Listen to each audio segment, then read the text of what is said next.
welcome to our weekly youth group update. We had a successful car wash fundraiser on Sunday. Thank you so much to everyone who came out and supported our students by donating and getting their car cleaned. Don't forget, we're meeting every Monday for snow cones and scripture at Wimberley Shaved Ice at 12:30. This is a Bible study for all ages, so we hope that you'll join us for some snow cones and some Jesus. Here's what we talked about this week. Check it out. Question for you. Do you like hiking? Have you ever been out on a local trail or done some urban hiking around a city?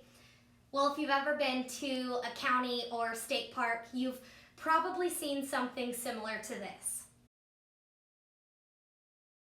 Now, depending upon where you are and how many trails there are, sometimes these can be fairly complicated. There might be different colored routes, different numbered stops, and intersecting paths.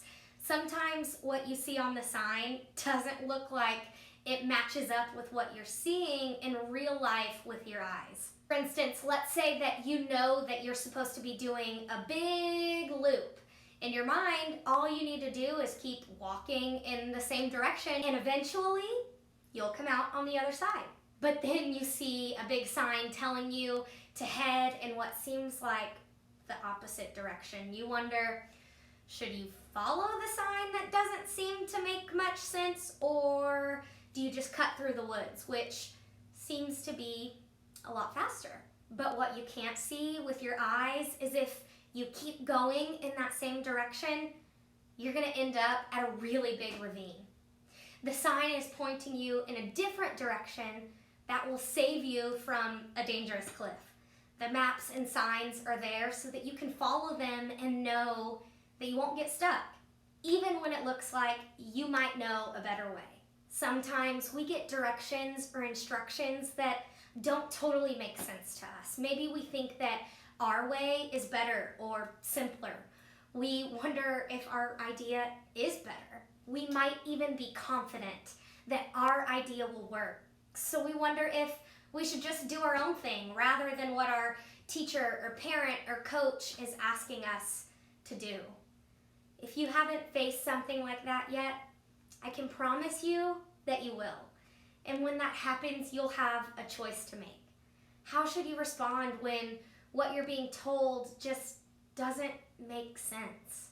To help us answer that question, we're heading back to the Old Testament of our Bible, back to a time before the Israelites were living in the land that God had promised to give to them.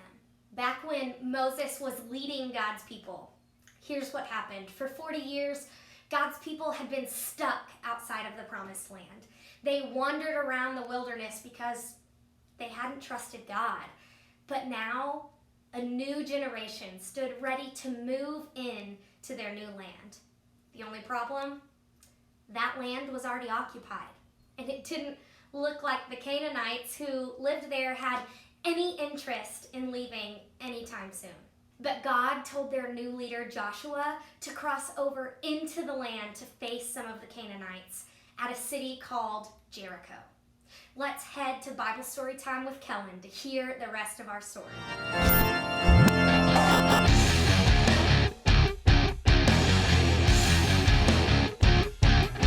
Here's the backstory. Joshua, Moses' former right-hand man, had led the Israelites into the land God had promised them, the land of Canaan. Now, the Canaanites were enemies of the Israelites. So, if the Israelites were going to stay in that land, they'd have to fight. And that's where our story begins, with Joshua thinking about what to do next near the high-walled city of Jericho. How can a city, tall and surrounded by walls, be conquered by this ragtag tribe? We're so small.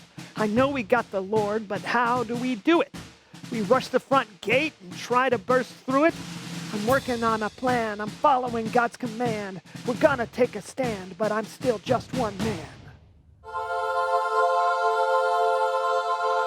Who are you? Are you on our side or the side of our enemies?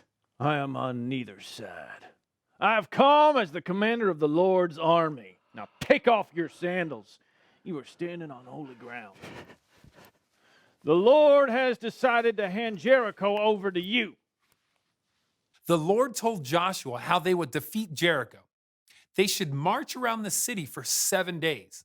And on the seventh day, they should march around the city again 7 times. Then blow some trumpets, and the city walls would just fall down. Joshua gathered his army together to tell them the plan. Abinadab, Here. Elijah, Here. and Sheki. Yeah? The Lord has said we will win Jericho. How can we pass this giant wall? The Lord above has got a plan.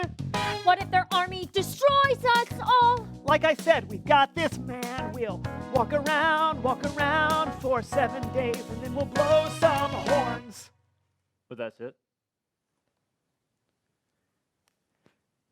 We don't know exactly what was going through the minds of the Israelites over the course of the week, but I'm guessing there were a lot of questions. Would walking around a city and then blowing some trumpets be enough? Will the walls really fall down? Was God's plan really the best plan? There's a good chance Joshua had to calm his men's fears to help them have confidence.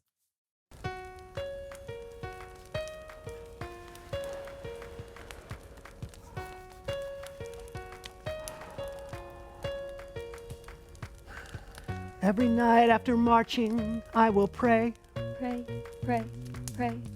I just wish the results could have happened today. Day, day, day. You know we need to trust in God's plan. It's hard to believe, but it's true. How could trumpets beat an army so much bigger than you? We have to have confidence in the Lord.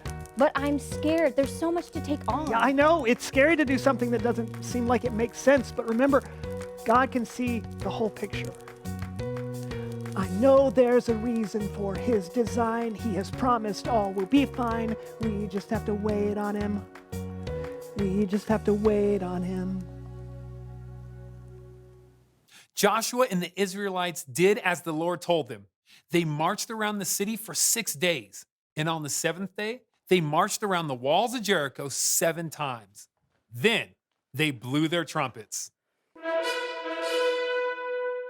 Shout! The Lord has given you the city! The walls fell and the Israelites took the city. Oh, we did it! God's plan actually worked! I never had a doubt. Oh, we didn't throw away our chance! No, we didn't throw away our chance. We didn't understand, but we trusted in God's plan, And we didn't throw away our chance! What a great job! Let's hear it for the So-and-So Show players. It isn't always easy to see God's plan, especially when things in your life or in the world seem out of control. But remember, we only see a small part of the puzzle. God sees the whole picture, and we can be confident that he knows what's best. I'll see you next time, fellas. You know, I imagine that some of those men had to question whether what they were doing was the best day. I mean, marching around the walls of Jericho for 7 days would get old fast. They must have been wondering, marching and trumpets? Why don't we do like catapults and battering rams? This certainly seems like a weird way to defeat a city. But what was important to remember was that this was God's plan, not theirs. God was the one giving them the land, and they needed to trust that God would make good on that promise, even if it wasn't quite the way that they expected. There are times in life when we can feel like we're lost, and we start to question if we're making the wise choice about how we're living. We live during a time when it's easy to hear all sorts of opinions and advice about what might be best for us. So what do? Well, we start by trusting that God's plan is the best plan for us. But that might bring up another question.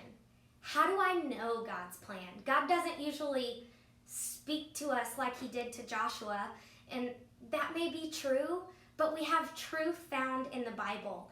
And God promises us that his Spirit is with us. God uses his Spirit both to guide our lives and to show us his ways. On top of that, God brings wise people into our lives to help us figure out the wisest choice possible and take the next step in our journey, kind of like those map signs on the trail. All of these can help to point us in the right direction. This week, I want you to think about this. When have you needed a plan? Was it when you started something new like a class project or a hobby? Maybe it was a plan how to handle when you were sick or faced something unexpected. Whatever it was, think about what you did and how you discovered the best plan. And remember, God's plan is the best plan.